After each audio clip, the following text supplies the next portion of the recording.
протяжении долгих тысячелетий человечество пытается осознать тайну своей истории. Найденные в разных уголках мира артефакты свидетельствуют о появлении жизни на Земле сотни миллионов и даже миллиарды лет назад. Кроме того, существуют неопровержимые доказательства того, что в глубокой древности на Земле жили более высокоразвитые, чем наша, цивилизации, владевшие фантастическим уровнем технологий. Об этом свидетельствуют древние мегалитические сооружения, величественные пирамиды в разных концах света, особого рода обсерватории, затерянные в джунглях города, а также найденный на Урале загадочный город Аркаим, высокотехнологичный источник знаний об устройстве мира, в конструкции которого зашифрована информация о смене астрономических циклов, охватывающих целые тысячелетия. Все это говорит о том, что давно пора менять стереотипы мышления, согласно которым современный человек считал себя цивилизованным и интеллектуально развитым, а древних людей отсталыми и дикими. На самом деле нам, с нашими сегодняшними технологиями, еще очень далеко до того уровня знаний, которыми владели представители предшествовавших нашей пятой арийской расе рас лемурийцев, атлантов и гипербореев. Кроме того, современными исследователями уже сделан вывод о том, что мы не единственные жители на планете Земля, что существуют параллельные миры, а под землей с глубокой древности и до наших дней живут иные загадочные цивилизации. Исследования, проведенные специалистами НАСА, обнаружили подземные города, а также подземную разветвленную сеть тоннелей и галерей, простирающуюся на тысячи километров. Тоннели не просто пробиты, а как будто выжжены в подземных скальных породах, и их стенки представляют собой застывший расплав горных пород. Как считают исследователи, по этим подземным коммуникациям носятся летающие тарелки из одного конца света в другой. Сегодня, в начале 21 века, мало кто отважится открыто отрицать существование иных измерений, с которыми все чаще контактирует нынешняя цивилизация, поскольку Вселенная представляет собой единое мироздание, где возможно гармоничное сосуществование параллельных и взаимопроникающих миров. Земляне отнюдь не одиноки во Вселенной. Кроме них есть и другие разумные формы жизни, например, такие, как те, которых называют ангелами. Ангелы организованы в некую группу разумных существ и благодаря божественному провидению имеют значимый смысл своего существования. Все вышеизложенное в той или иной мере представлено и в древних учениях. Обратимся к нардскому эпосу, в котором в иносказательной форме содержится богатейшая информация о древнейшем прошлом человечества. В мире нартов, помимо них и других народов, живет еще одна раса, во много раз превосходящая тех же нартов в уровне технического развития. Это раса Дауджета, покровителей различных сил природы, которая имеет свои поселения как в воздушном, так и в подводном пространстве. Дауджета благоволят к нартам, постоянно покровительствуют, снабжают отдельными техническими изделиями, как правило, очень могущественными. Таких образцов технологий богов в эпосе упоминается достаточно много. Например, Шатана владела магическим зеркалом, способным передавать информацию не только о событиях, происходящих за многие километры, но и о событиях недавнего прошлого. Есть описание и других волшебных предметов. В нескольких сказаниях упоминается, что предки нартов говорили на хаттиакском языке. Почти все его забыли, но именно он являлся языком Бога, и им владел нарт Батрас, который рос и воспитывался на дне моря у донбеттеров. Один из самых распространенных сюжетов астинского эпоса – борьба нартских героев с великанами. В сказании «Как Хамыс женился» описывается народ карликов Бесента, ведущих свой род от донбеттеров и живущий постоянно под землей.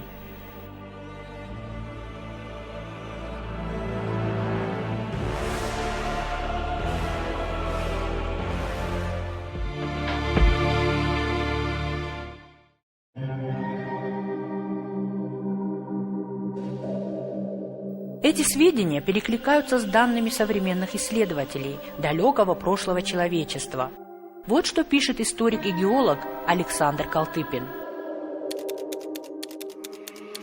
10 тысяч лет назад наступление ледникового периода в осетинской мифологии Кар-Ама-Карфераштак привело к массовой миграции жившего в Арктике населения Гипербореи, Гоппершарбурата, которые именовались белыми богами. Поток переселенцев, известных историкам под названием арии, достиг Южной Европы, Кавказа, Персии, Ирана, Индии и Индокитая и заселил обширные территории Европы и Азии. Потомками ариев в более поздние времена были скифы и кельты, которые, хотя и утратили многие присущие белым богам и ариям знания, еще долго сохраняли законы и обычаи своих божественных предков. Расы белых богов обосновались на какое-то время в Северной Америке. Они были известны там как белые бородатые боги или пришельцы, которые именовались Кецалькуатль, Кукулькан, Вира-Коча. А в современном мире обиталищем богов или учителей человечества считаются таинственные страны Шамбала и Агарти, расположенные в Гималаях. Шамбала, Агарти. Это все я не считаю, давно не считаю феноменом, это действительно правда. Дело в том, что когда в 1995 году впервые мы вступили на землю Тибета Великого, мы несколько дней находились вначале на месте базового лагеря Эверест. Это находится на высоте 5140 метров. Дней 7 мы находились там, и чувствую, у людей идет тяжело акклиматизационный период, адаптация тяжелая. И тогда вот у меня зов души, вот что-то у меня родное ждет чуть ниже на 5000. А на 5000 метров там есть владение великого Далай-ламы. Это самый высокогорный в мире монастырь, Ронгбук тоже называется. И мы туда пришли, и я туда, кстати говоря, выбрал самых чистых, самых душой. Нас было 4. И мы когда туда зашли, ламы вышли, встретили нас. Потом мы зашли уже в их кельи. Вот. Я обращал внимание, и росписи, подобные вот кубанской культуры, сразу мы обратили внимание на это. То есть вот видите, как наша культура далеко бьет по истории. Поэтому это очень даже правда. Я сам его почувствовал. Вот. И когда мы выходили, я увидел, услышал вот явные вот осетинские слова. Вот. Кстати говоря, их вот там даже счет подобен нашему счету. И когда мы уже выходили, 2 служителя вышли нам и догнали нас, говорят, простите, говорят, вот тут собралось 16 команд мира, говорят, ну все гости как гости, а вот вы как родные мы чувствуем, и поэтому разрешите над вами совершить обряд типа вот освящения там. Ну, я сказал, что мы за этим пришли, чтобы была какая-то помощь духовная, подпитка требуется. И вот туда он зашел, сам на колени сел и меня на колени посадил. То есть как бы он приравнил меня. И он часа два он читал молитвы. Да. После этого, вот представьте, почти голыми коленями, вот, там типа гравий, там камушки, не чувствовал никакой боли. Мне такой прилив какой-то энергии, теплота такая, много хорошего сверху идет, я уже космос почувствовал. Все было, ну, как до сих пор у меня волос становится дыбом, потому что та энергетика, которую я тогда получил, вот до сих пор я ее ощущаю. Перед выходом этот лама сказал, от сегодняшнего дня это кусочек вашей осетинской земли. Все легенды народов всего мира говорят о том, что когда-то к ним прилетели белые боги, начали их учить знаниям, давали им какие-то наставления, с помощью которых их цивилизация начинала развиваться, семимильными шагами. Кто же были эти боги, откуда они взялись и почему они вдруг начали учить человечество? Это были нарты. Один немецкий ученый даже провел такое исследование, когда он исследовал в Южной Америке вот эти большие изваяния головы, там, которые по 50, по 80 тонн. Он хотел найти прототипы этих людей. Он долго не мог найти, и потом он увидел картину «Аланы в походе». И вот этот Алан, вождь с белой бородой на коне, который показывает путь, и оказался вот этим белым богом, которого они изобразили, который прибыл к ним и научил их всем знаниям. Нарты обладали огромным количеством знаний, которые достались им от их учителей. Этих учителей они называли небесными. 2 или 3 тысячи лет назад упоминание уже идет об аланах, о сарматах, скифов. Почему-то у этих так называемых племен язычников было уже понятие единого бога. То, что сейчас говорят «юнок Штурхусал». И эту веру они несли в этот мир. Куда бы они ни приходили, они не покоряли ни мечом, ни силой. Они покоряли культурой, знанием. Сейчас говорят, что самым большим минусом наших предков, это же и сарматов, и аланов, до них скифов, было то, что они очень быстро ассимилировались с местным населением тех земель, куда они прибывали. Нет, это не было ихней слабостью, это была их миссией. Улучшение генофонда человечества, кровосмещение, по принципу которого происходило улучшение генофонда. Многие европейские города, которые при правлении аланских правителей достигали наивысшего пика развития. Как только аланы достигали там цели своего пребывания, они вставали и уходили в совершенно другие земли. Поэтому, куда бы ни посмотрел современный историк, археолог, конечно, если он это все хочет увидеть, он увидит места пребывания наших предков. Это от Японии до Европы, от Европы до Северной Африки и так далее. Везде они побывали.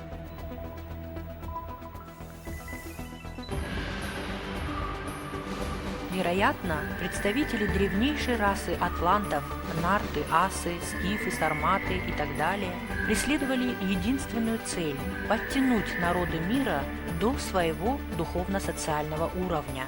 Они были посвящены в древние космические знания, говорящие о необходимости эволюционного развития человечества, о том, что встреча Бога с человеком происходит не в храмах различных религий, а в самой глубине человеческого существа, в духе, о том, что чем выше культура людей, тем возвышеннее понятие их о том высшем начале, которое принято называть Богом.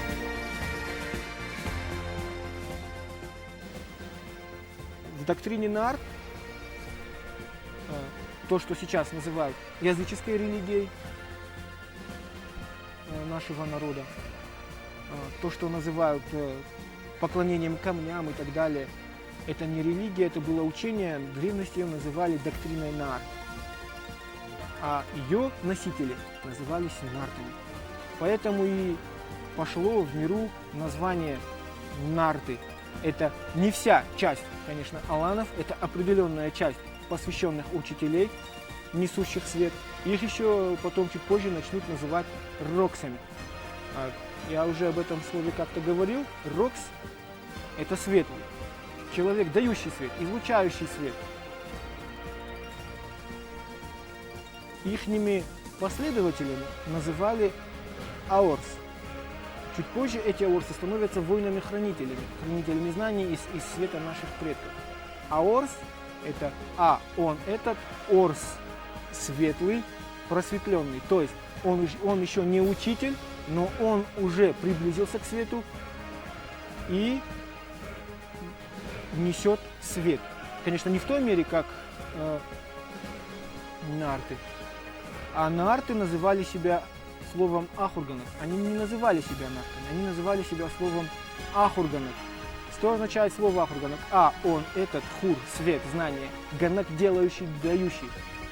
А аорсы называли себя больше ахурзал. Он этот, хур – свет, знание, зал – ищущий, требующий, который идет за знанием, ищет его.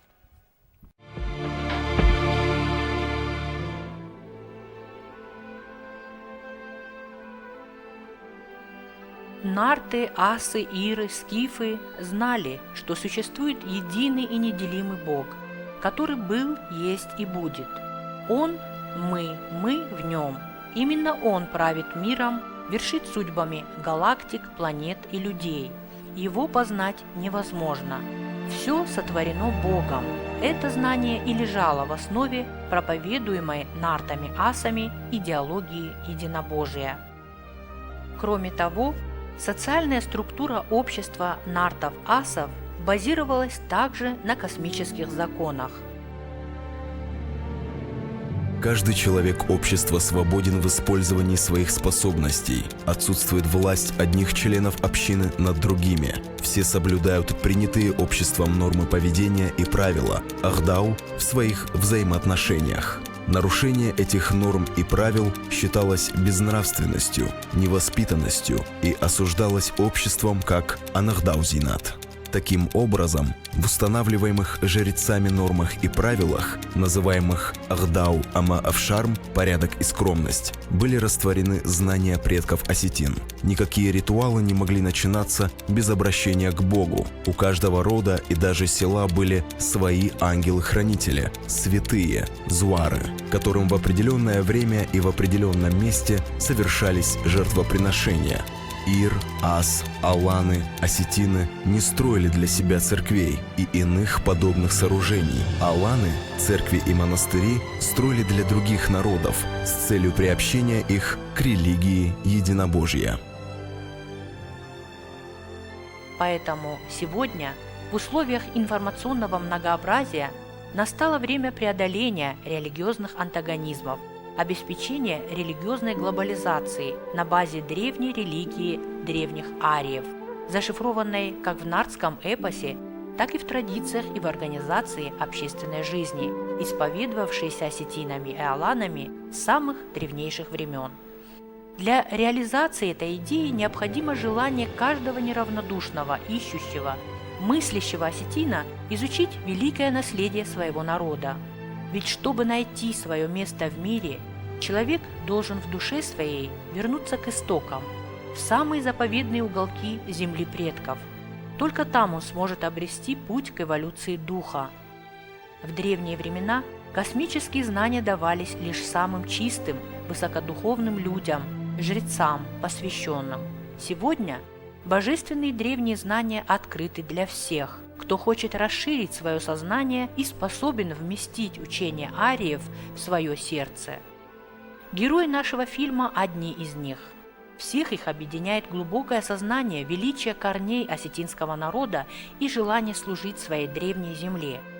Они, как и многие их сверстники, хотят прежде всего изучить древние обычаи, традиции и ритуалы, чудом сохранившиеся в течение тысячелетий, а затем попытаться расшифровать их смысл, прочитать послание предков, написанное великими нартами, атлантами, асами на универсальном языке символизма.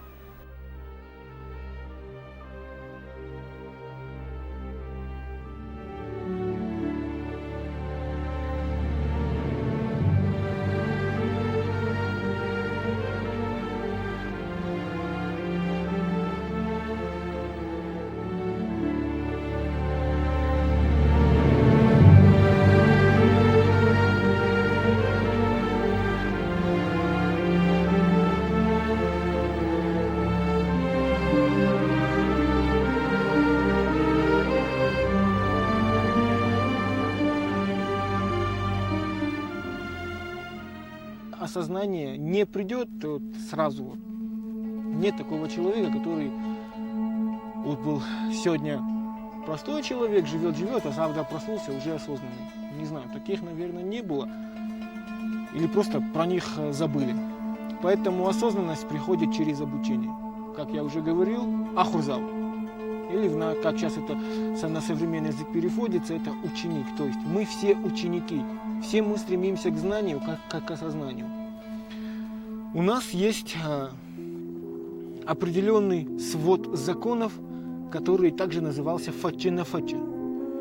Еще несколько лет назад, когда кто-то запрещал что-то, вот зертой, уй-на-фаче, не говорили «нембалы» или «нельзя этого делать», нет, говорили уй-на-фаче. Значит, через этот нафаче переступить нельзя было даже через страх смерти. Все, нафаче. Стоит стена, дальше идти нет, все. А было понятие фаче. А вот за это фаче наши предки отдавали жизнь. У них было осознание этого фаче. Почему у наших предков не сохранилось никаких письменных доказательств доктрины Наарт, Ахдау, фаче на фаче? Потому что письменность как таковая, она не определяет цивилизацию. Один из ученых сказал, как только появилась письменность, цивилизация приходит в упадок. Значит, образ мышления и передаваемой информации, он становится настолько примитивным, что мозг его просто не хочет воспринимать. Наши посвященные, наши учителя, они все передавали на языке символики, хат Яковжак, или передавали устно от отца к сыну.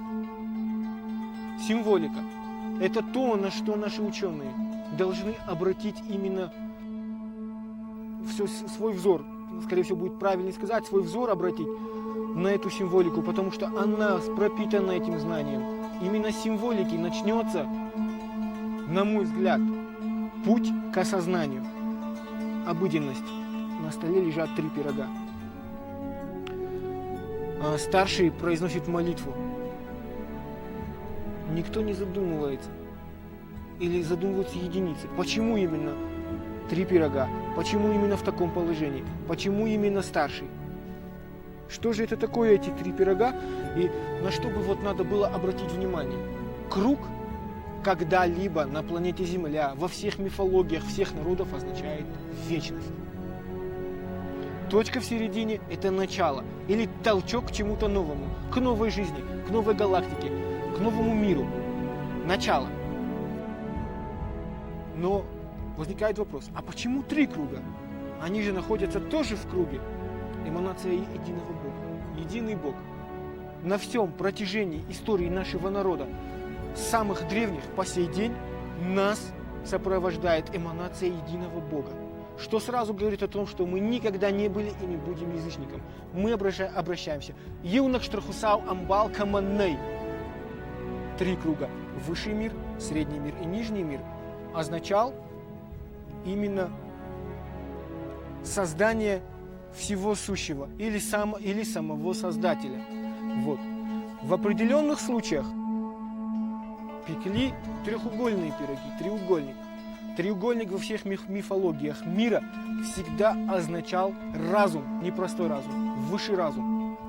3 треугольника, его эманация – единый Бог. По-другому про это говорить нафаче буквально нельзя. 100% нафаче – это единый Бог. Вот. Также пеклись такие продолговатые пироги. Во всех мифологиях мира, какую бы книжку ни открыли, этот символ означает глаз или зародыш.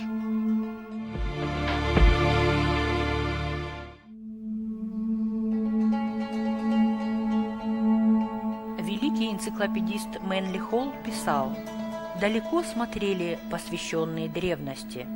Чтобы быть уверенными в сохранении знаний на грядущие 3000 лет эпохи тьмы, они выписали их на горных склонах, замаскировали колоссального размера изображениями, скрыли в мифах. Мудрость их будет сокрыта до тех пор, пока нынешняя раса не научится читать универсальным языком символизма». Технологии, которыми владели древние, были уникальны.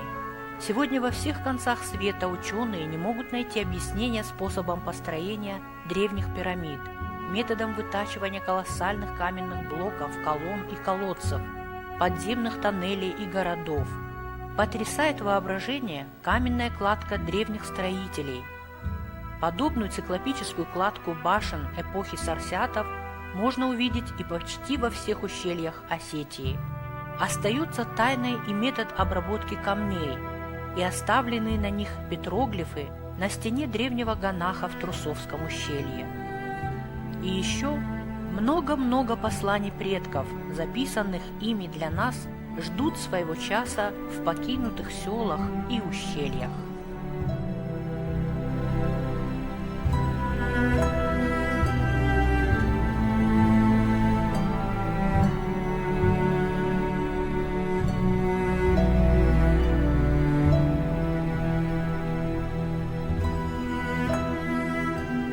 Для того, чтобы понять все это, нам надо вернуться в корни.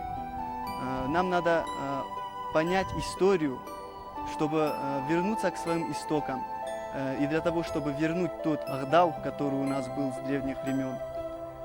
И тогда каждый человек индивидуально поймет, что означает его истинная арийская вера. А истина заключается в том, что вера осетинская, как таковая, никогда не называлась религией. Она никогда не повторялась, потому что она изначальная. Вера, она основывалась на доктрине. Доктрина – это изучение. Изучение это основывалось на 3 основных этапах.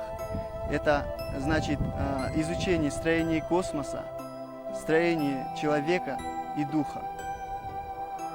Вот эти точные знания, они требовали строгого ихнего выполнения, потому что они подчинялись законам природы. Наша вера – это не слепая вера, не вера во что-то. Это было знание, это определенный набор, скажем так, правил, которые реально сейчас мы не видим, мы их не можем потрогать, и мы серьезно к ним перестали относиться. Но они есть, они присутствуют. В целом, эволюция – это и есть понятие того, для чего мы пришли на Землю. Эволюционировать, расти, развиваться. Почему я обращаюсь к нашей древности? Потому что в этом и заключается эволюция. Те культура, традиции, отношение младшего к старшему, отношение мужчин к женщинам, да, отношение в целом народа. Благодаря этому мы пронесли тысячелетия свое какое-то вот неповторимое на самом деле это вот традицию, они обычаи, я не знаю, как это правильно назвать. Ахдау свой, да, мы его пронесли через тысячелетия, но благодаря этому Ахдау наш маленький народ остался на таком небольшом участке большой круглой земли. Только лишь благодаря этому эти факты, эти вещи на данный момент нас сейчас спасут.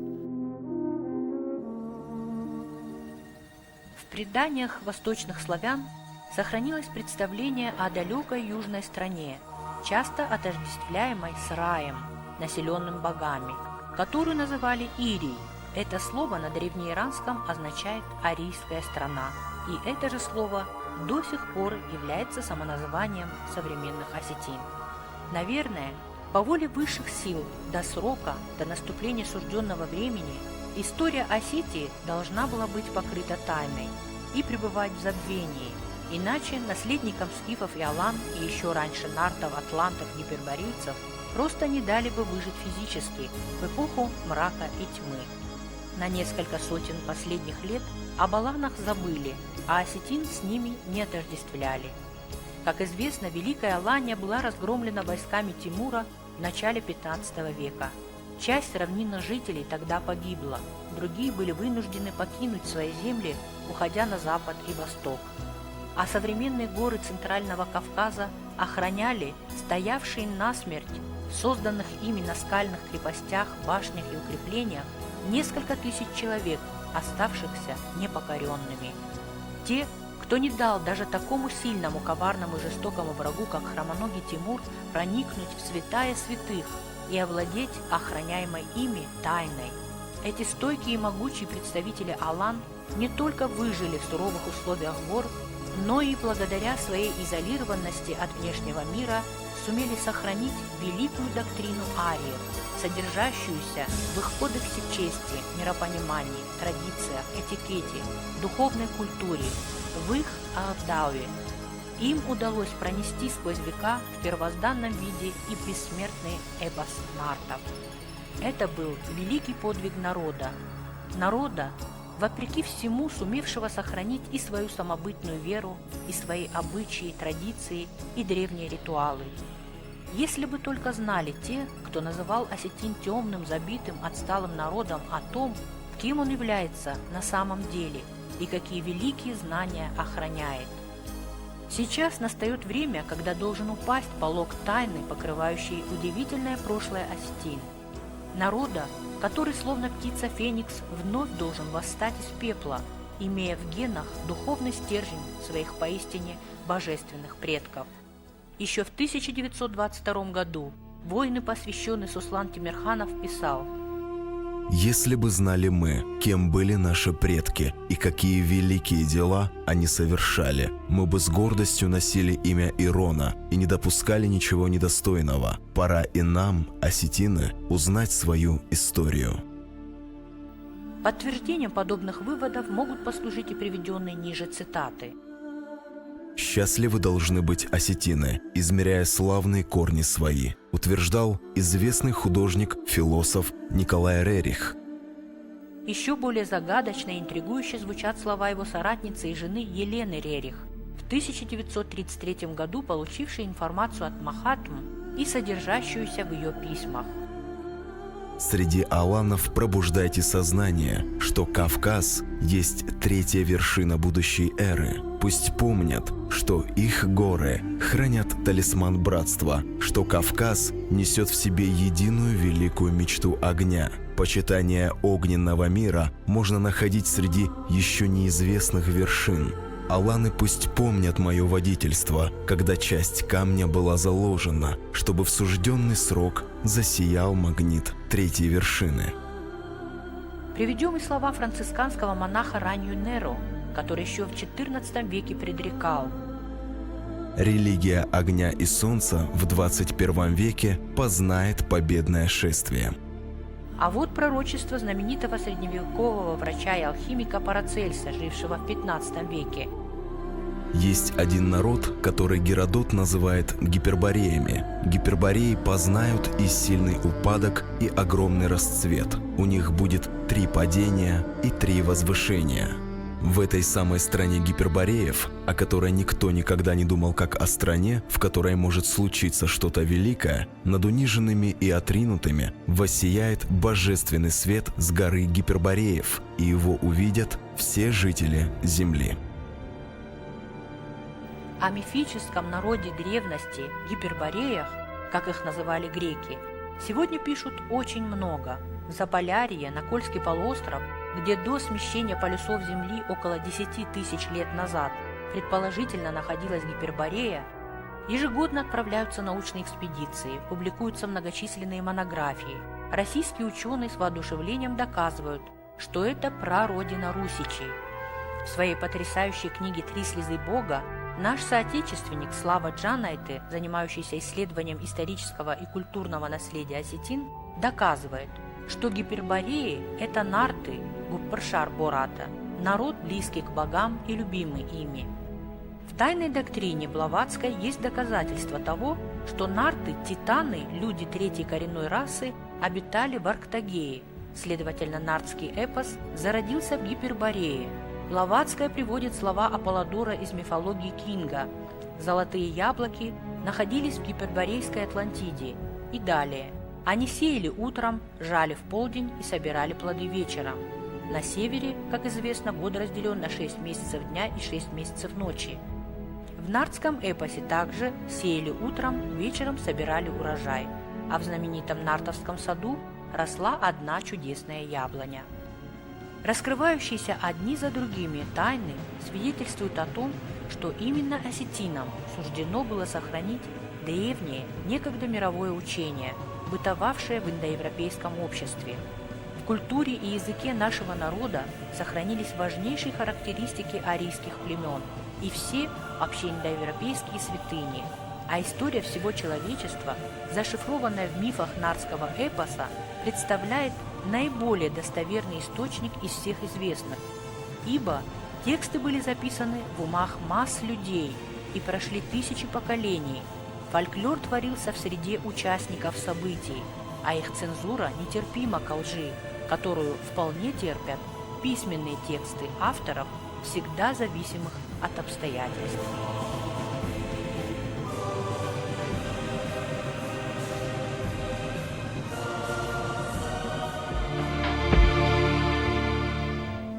На этих землях, где мы сейчас находимся, да, вот сейчас мы сегодня в Дагоме, эти святые места были обладали определенной ценностью для нашего народа.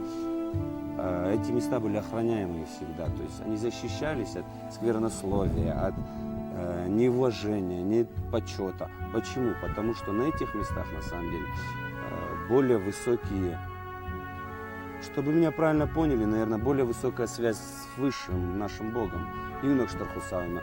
Отсюда легче обращаться, и действительно он может услышать. Я считаю, это энергетические каналы Земли, назовем их так. Это те места, которые можно обращаться к высшему Богу, который ты будешь однозначно услышан, если все правильно будешь делать. Эта Земля ведь сама, она живая. Это у нас с нашего нардского эпоса это известно, когда и обращались к ней, просили, и 7 этих уровней поднебесья и подземных. Это можно все долго рассказывать, не будем, я же говорю, трудные словосочетания употреблять. Просто надо относиться вот к Земле, на самом деле, как к живому организму.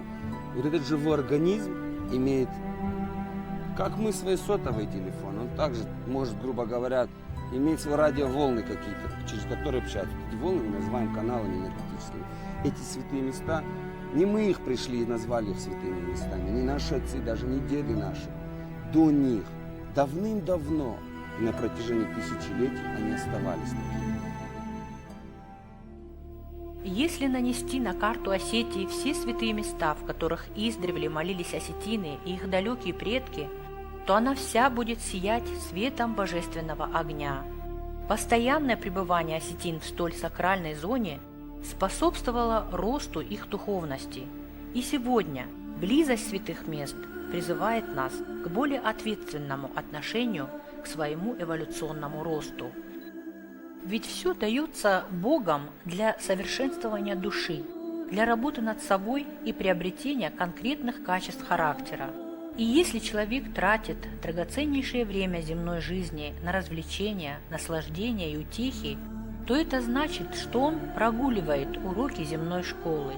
И за это Небесный Учитель посылает ему наказание, посылает ему болезнь души или тела, чтобы человек остановился, задумался и больше не прогуливал школьные уроки. Достойно пройдя школьный земной курс, человек, согласно законам эволюции, отправляется на более высокие уровни для дальнейшего развития. И, возможно, именно это является объяснением современной малочисленности осетинского народа. Выполнив свою миссию и получив опыт земного воплощения, наши легендарные предки навсегда уходили с земного плана в более высокие сферы, сохраняя связь со своими потомками через свой бессмертный фарн.